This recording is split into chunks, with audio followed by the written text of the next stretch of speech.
Your partner isn't the problem. You are. For the longest time, I've been undeniably set in my ways.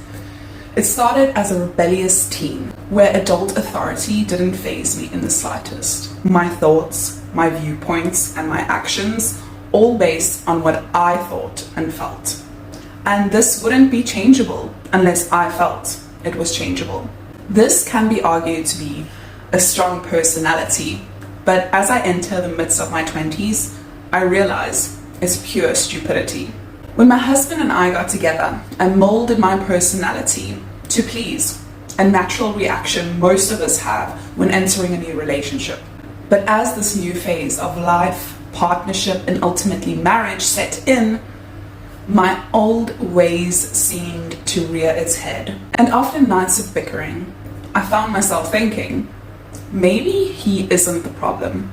Maybe I am. And if you have thought this too, you are the problem. Now listen, I'm not saying our partners aren't filled with faults. I'm saying being filled with faults and finding faults are two completely different things. Personally, I expected years of habit forming to completely change overnight. Oh, so you like this? Nope. Married people don't do that. Oh, so you want to do that? Nope, you're married now. And I'm not denying the fact that there are some non-negotiables in a marriage or partnership. But if you're anything like me, a pair of shoes or an unsatisfactory touch would send me into a complete spiral. And then that same spiral sent me into fault-finding my partner. Often I would find myself sitting alone, thinking about him and thinking about myself and realizing I'm not perfect.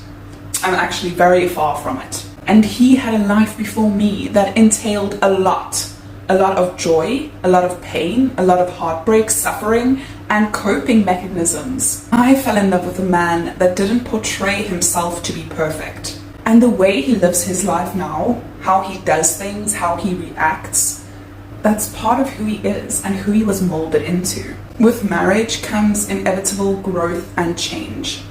But we forget. I forget. We are only human, and our faults are part of who we are. With every mistake you make and made, you and your partner develop into a new and better you.